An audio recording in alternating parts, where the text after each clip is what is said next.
রাতের আধারে গেস্টাপো কায়দায় নেতাদেরকে তুলে নিয়ে যায়, এইরকম রাষ্ট্র মুক্তিযুদ্ধের স্বপ্ন ছিল। 30 লক্ষ কিংবা ততোধিক মানুষ নিহত হয়েছে, শহীদ হয়েছে এই যুদ্ধ করতে।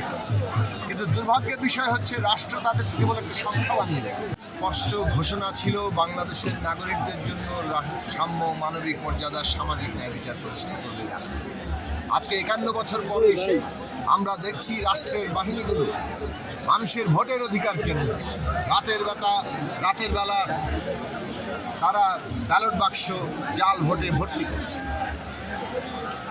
কাজেই আজকে স্বাধীনতার এত বছর পরে এসে ওই যে মুক্তিযুদ্ধের ঘোষণা, বাংলাদেশ তার বিপরীত স্রোতে চলছে। মুক্তিযুদ্ধে এই লক্ষ শহীদদের প্রতি শ্রদ্ধা জানিয়ে আমাদের আজকে কর্তব্য হচ্ছে আবার নতুন করে জাগরিত হয়ে আমাদের অধিকার প্রতিষ্ঠার লড়াইকে এগিয়ে নিয়ে যাওয়া। সেটা করতে হলে আমাদের ভোটাধিকার প্রতিষ্ঠার লড়াইয়ের লক্ষ্যকে সামনে রেখে সমস্ত মানুষকে ঐক্যবদ্ধ করতে হবে। ভোটাধিকার প্রতিষ্ঠা করতে গেলে রাষ্ট্রের ক্ষমতার ভারসাম্য এবং জবাবদিহিতা না এনে সেটা আমরা পাবো না। কাজেই ভারসাম্য প্রতিষ্ঠা এবং জবাবদিহিতা প্রতিষ্ঠার লক্ষ্যকে সামনে রেখে, রাষ্ট্রকে গণতান্ত্রিক করার লক্ষ্যকে সামনে রেখে, ভোটাধিকার প্রতিষ্ঠার লড়াইকে সামনে রেখে আজকে সারা দেশের মানুষের মধ্যে এক ব্যাপক গণজাগরণ দরকার, একটা বৃহত্তর ঐক্য দরকার। সেই লক্ষ্যে আমরা কাজ করছি এবং অচিরেই জনগণের মধ্যে সেই বৃহত্তর ঐক্য গড়ে উঠবে এবং এই ফ্যাসিবাদী কর্তৃত্ববাদী সরকারকে বাধ্য করবে জনগণের দাবি মেনে নিতে। সেই লড়াইয়ে সবাইকে অংশ নেওয়ার আহ্বান জানিয়ে আজকে এই বিজয়ের দিনে আমরা শপথ নিচ্ছি, আমরা এই লড়াই চালিয়ে বিজয়ের দিনে আপনি এবং যারা শহীদ হয়েছে তাদের পরিবার এবং মুক্তিযোদ্ধাদের কতটুকু সম্মান দিতে পেরেছে বলে আপনি মনে করেন? দেখুন, আমাদের এখানে 30 লক্ষ কিংবা ততোধিক মানুষ নিহত হয়েছে, শহীদ হয়েছে এই যুদ্ধ করতে। কিন্তু দুর্ভাগ্যের বিষয় হচ্ছে রাষ্ট্র তাদের কেবল একটা সংখ্যা বানিয়ে রেখেছে।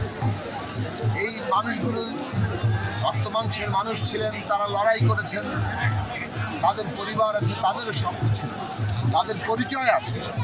কাজেই রাষ্ট্রের কর্তব্য হচ্ছে সকল শহীদের পরিচয় শনাক্ত করা, তাদের পরিবারের যে মর্যাদা এবং তাদের যে অধিকার সেগুলো নিশ্চিত করা। এই কাজ 51 বছরে হয়।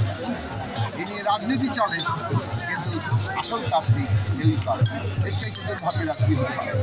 আজকে বিজয় দিবস উপলক্ষে আগামী কেমন বাংলাদেশ চাই? ইতিমধ্যে আমি বলেছি, বাংলাদেশ চাই যেখানে নাগরিকের মর্যাদা আছে, নাগরিকের ন্যায় বিচার পায় এবং নাগরিকের জন্য সুযোগের সমতা আছে। সেই রকম বাংলাদেশ চাই।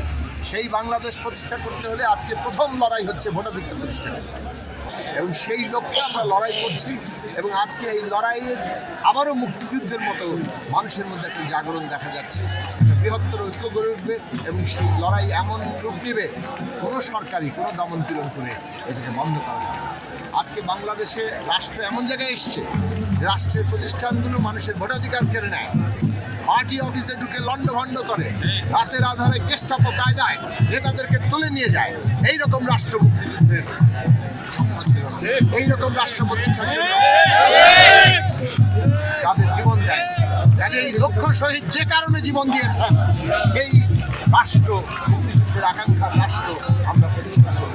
সেটা সংবাদ, ফিচার ও অনুষ্ঠানের জন্য ভিজিট করুন সংবাদ প্রকাশের ওয়েবসাইট এবং যুক্ত থাকুন ফেসবুক পেজ ও ইউটিউব চ্যানেলের সঙ্গে।